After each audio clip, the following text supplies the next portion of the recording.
მოგესალმებით. მადლობა, რომ პირველ რიგში დრო გამონახეთ, რომ ვისაუბროთ აფხაზეთზე.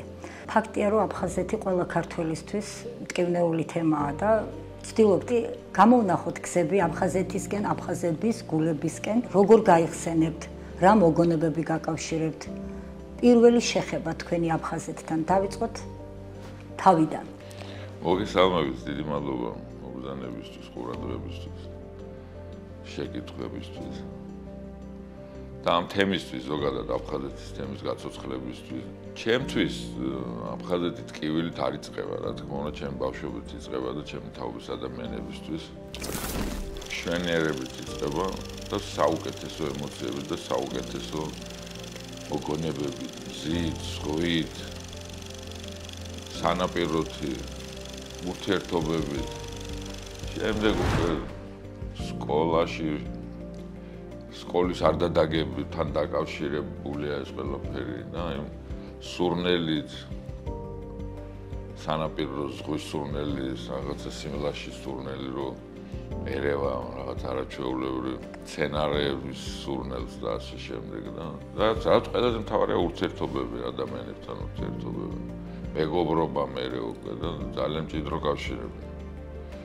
მერე ხდება ეს ყველაფერი, როცა უკვე ტკივილთან ასოცირდება და ერთი ტრაგედიასთან ასოცირდება, რომელიც სამწუხაროდ დღემდე გრძელდება, მაგრამ რა თქმა უნდა, ყველანი ჩვენ ფიქრში ვეძებთ გზას, გამოსავალს, სამომავლო ემოციას ვეძებთ ჩვენ თავში.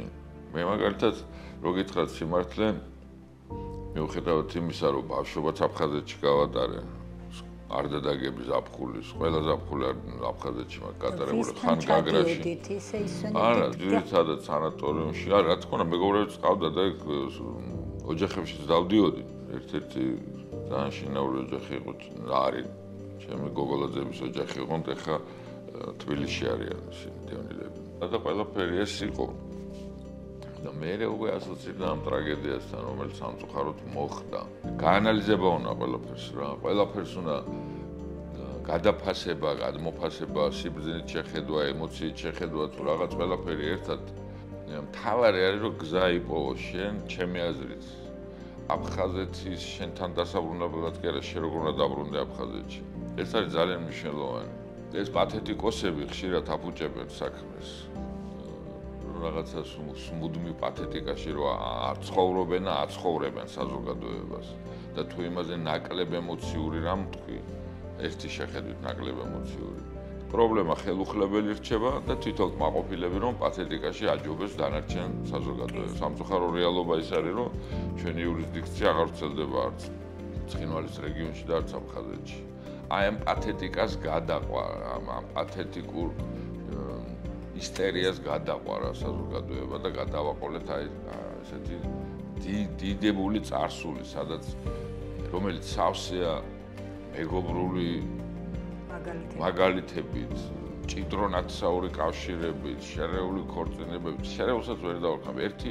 ერთი საზოგადოება იყო ეს ყველაფერი. ეს ერთი ისტორია, ერთი ქვეყნის ისტორია თავის სხვადასხვა კუთხეებით.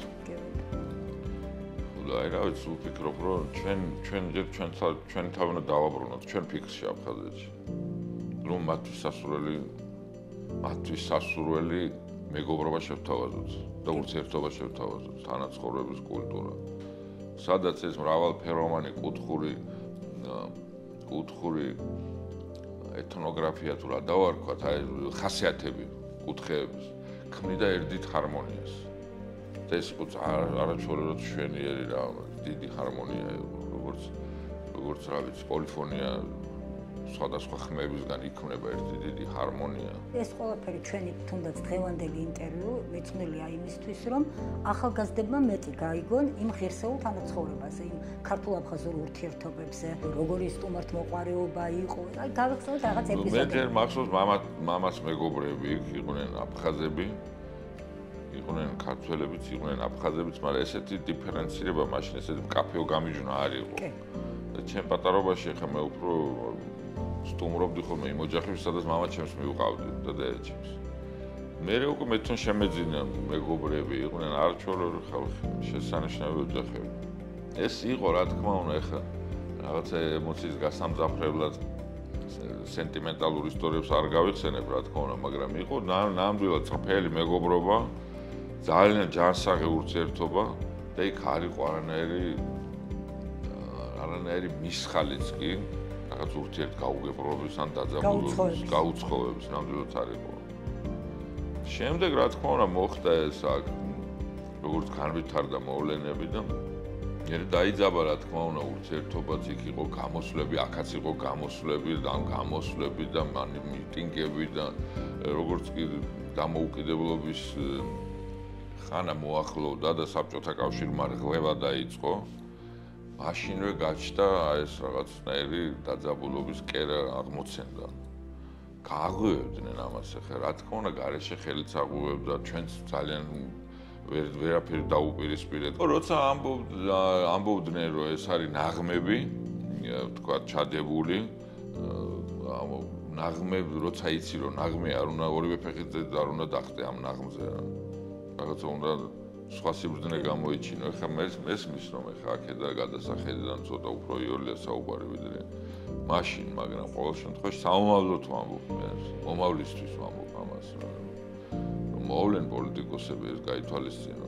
სანამ მომავლისკენ გავხედებით, მინდა მაინც გავიხსენოთ, აი თუნდაც ნივთი მოვლენა დღე, რომელიც გენატრება აფხაზეთში გატარებული ბავშვობიდან და ახალგაზრდობის წლებიდან. გაგრაში იყო ერთი ცნობილი ყავა დუღდებოდა, ყავას ადუღებდა, კოლორიტული კაცი იყო ძალიან. რა ვიცი, მზე არის რა, სადაც მზე არის, სადაც ყავაც არის, ისეთი რაღაცა რომ განუმეორებელი სურნელის მატარებელი თუ მე მეჩვენება ახლა რომ განუმეორებელი იყო ის სურნელი. იმიტომ რომ ხელი აღარ მიმიწვდება იქაურობაზე. თუმცა აი მზე, ზღვა და ეს რა ვიცი, მეტი უკეთესი თანას შენ სამშობლოში რო ხდება ეს ყველაფერი და შენი სამშობლო როა მდიდარი ამ ყველაფერი. მე მარტო ყავა და ის არ იყო რა თქმა უნდა ზღვა და მზე იყო კონიაკიც რომელიც მე მახსოვს ერთხელ გახსნეს ქართული კონიაკი და ეს ამ ზღვის სურნელს რო შეუერთდა დიდი ღელვა იყო და ამ ღელვის დროს შხეფები აღწევდა რა ამ ყავახანამდე და ეს მლაშე სურნელი მოდიოდა და ამას კონიაკის სურნელი და ყავის და ეს მლაშე ზღვის სურნელი რო შეუერთდა ისეთ სურნელმა იფიქრა რამდენიმე უცხოელი იყო წამოდგნენ ტაში დაუგრეს. აი ეს სურნელი დადგა უცებ ამ ვერანდაზე რა ყავახანაში. ხო, აი ეს დღესასწაულს თვითონ ბუნებრივად გაწვდიდა იქაური გარემო. მერე ფაქტია სამწუხაროდ მოხდა ის, რაც მოხდა და დღეს დროებით დაშორის შორებულია მხარეები, არ მინდა სიტყვა მხარეები აღნიშნო, მაგრამ ფაქტია ენგურს იქითა საქართველო და ენგურს აქეთა საქართველო.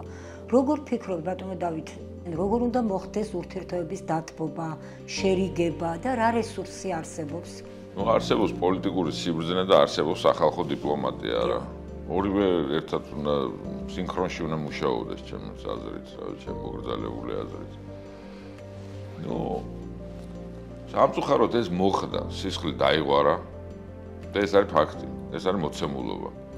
მე მაშინ კულტურის სამინისტროს ხელმძღვანელობდი და მახსოვს ახლა ყველას ვერც დაავალებდი რომ თქვაც სულიერი შვება ეგრძნობინებინა მეომრებისთვის, მაგრამ მინდა ერთ ფაქტი გავიხსენო.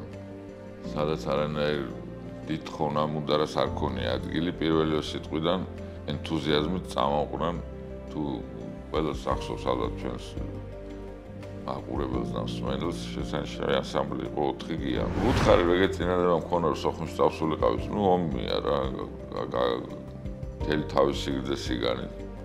ძალიან დიდი ენთუზიაზმით წამოყვნენ.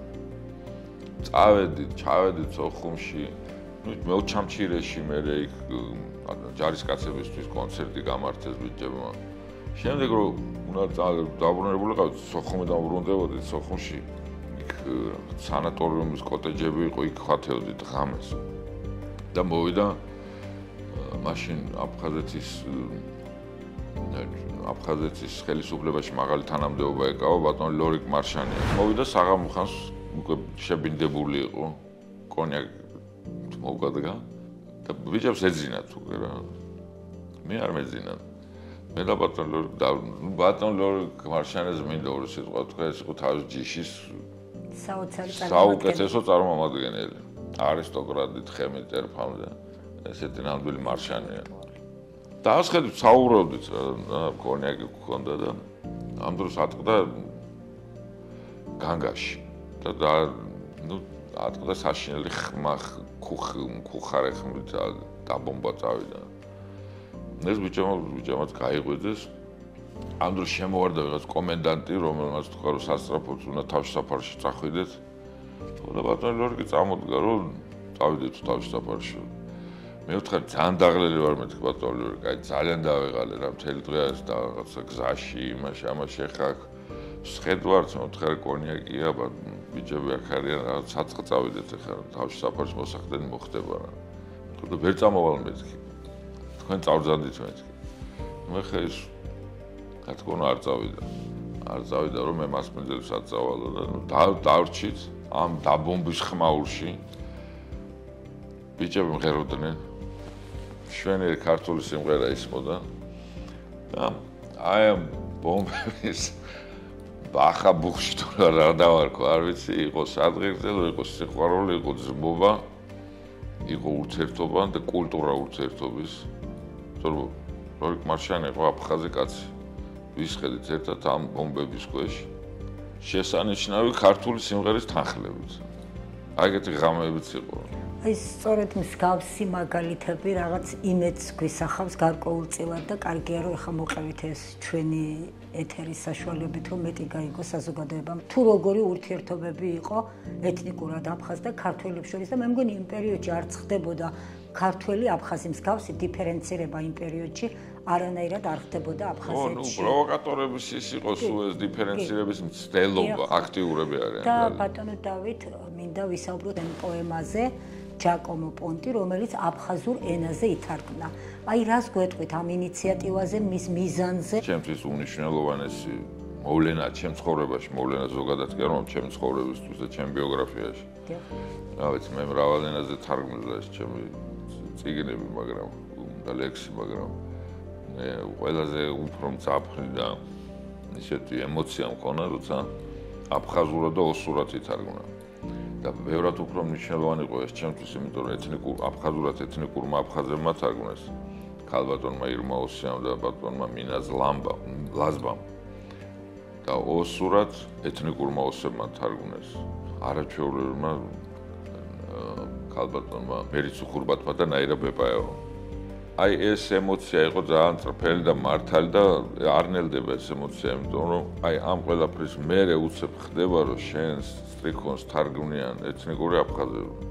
ეს არ იყო არც სახელმწიფოს პროგრამა, არც რაიმე პოლიტიკური განზრახვა და მე მithumro ძვირფასია ჩემთვის რომ ბუნებრივად აღმოცენდა ამ ეს იდეა, გაჩნდა და განსხეულდა ეს იდეა, განხორციელდა ეს იდეა.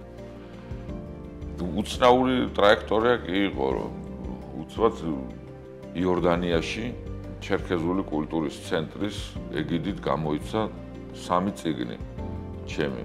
ბოდიში ერთი წიგნი სამენაზე. ეს პოემა ჯაკომო პონტი აფხაზურად, ოსურად და ჩერქეზულად. ჩვენი ელჩი მაშინ იორდანიაში გახდათ ზაზა კანდელაკი ჩვენი მეგობარი, ჩვენი ძვირფასი მოღვაწე ქართველი კაცი და ძალიან მნიშვნელოვანი რამ მოხდა იქ პრეზენტაციაზე, როდესაც ჩერქეზული კულტურის ცენტრში ამანში, იორდანის დედაქალაქ ამანში გაიმართა პრეზენტაცია, შუა პრეზენტაციაზე მოვიდნენ პრეზენტაციის ჩასაშლელად იქ ცხოვრები აფხაზებიან. მაგრამ ჩვენ მხრიდანაც ხო იყვნენ აფხაზები. ჩვენ მაგალითად ქალბატონი ირმა ოსია სენიდან აფხაზურად კითხულობდა ფრაგმენტებს ამ პოემიდან, როცა ისინი შემოვიდნენ. განზრახვა იყო რომ ჩაშლილიყო ეს პრეზენტაცია, რომ ქართველი პოეტის აფხაზური წიგნი პრეზენტაცია არ უნდა შედგეს. აი ეს იყო განზრახვა. ძალიან მნიშვნელოვანი და საინტერესო ნიშანდობლივ იყო ის, რომ აღმოჩნდა რომ ერთ-ერთი ხელმძღვანელი, ანუ ერთ-ერთი კი არა, ხელმძღვანელი ამ პროცესის და ამ აქციის ბოდიში ამ აქციის ხელმძღვანელი იყო რუსეთის კონსული იორდანიაში. ამანში რუსეთის კონსული. რომელსაც როგორც ჩანს დავალება მიიღო, რომელმაც და კარგად ვერ გაიაზრა ეს დავალება, თურმე როგორც გაირკვა, თვითონ არ უნდა გამოჩენილიყო და ისე უნდა მოწყობილიყო ეს აქცია და თვითონ ეთყობა გადააჭარბა ამ დავალებას და თვითონ მოუძღოდა პლაკატით და აფხაზური დროშით რუსეთის კონსული ამ აქციას. თუ უნდა გაეგო 1000 კაცს, 100.000 უნდა გაიგო, იმიტომ რომ აჭრელდა ამ სკანდალის გამო მეორე დღეს გაზეთები, რომ რუსეთის კონსული აპირებდა ჩაეშალა ქართველი პოეტის აფხაზური წიგნის პრეზენტაცია. იქამდე მივიდა საქმე, რომ რუსეთის საგარეო საქმეთა სამინისტროს მოუწია ამ კონსულის გაწვევა. აი აქამდე გამძაფრდა ეს სიტუაცია. თუმცა ჩვენ ჩავატარეთ ეს პრეზენტაცია, ვერ ჩაშალეს. გახმაურდა უფრო მეტი რეზონანსიც მიიღო, რეზონანსული გახდა ბევრად. მეორე დღეს ინტერვიუებს იღებდნენ ჩვენი საელჩოდანაც, ჩემგანაც და ძალიან წაგვარდგა ეს ყველაფერი, ოღონდ ხიფათი ძალიან ახლოს იყო. ფაქტია, რომ კარგი საქმე გაკეთდა ამ წიგნის გამოცემით და მე საქართველოში შედგა არაერთგან პრეზენტაცია. მე ვიცი, რომ ბატონ დავით ფაცაციის ხელმძღვანელობით საქართველოს პარლამენტის ეროვნულ ბიბლიოთეკაში მისი ინიციატივით იყო თუ არ ვიცი როგორ, ფაქტია, რომ შედგა. მე მინდა მადლობა უთხრა ბატონ დავით ფაცაციას ყურადღებისთვის, თავისი მოღვაწეობისთვის და ზოგადად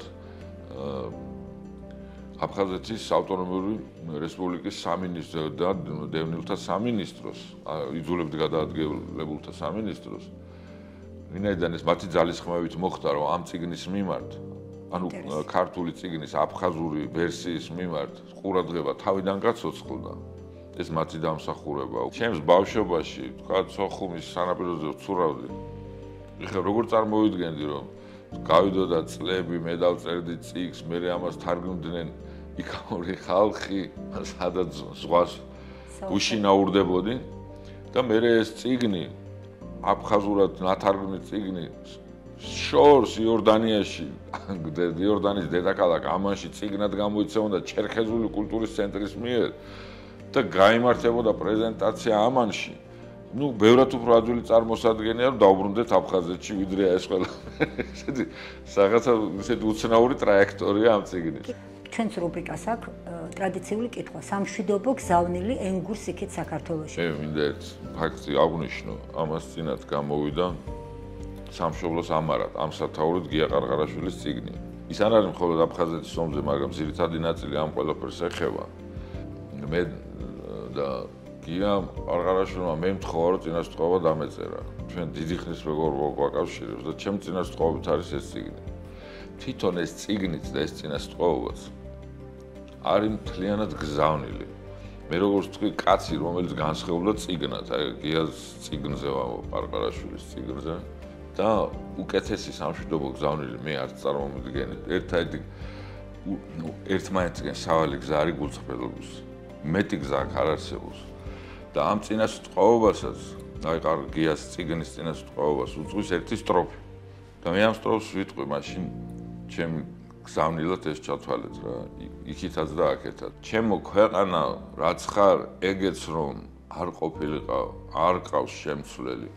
მე მიყვარს ის, რაც ალბათ შეგეძლო. მე მიყვარს ის, რაც შენ ვერ შეძლო. მადლობა დიდი.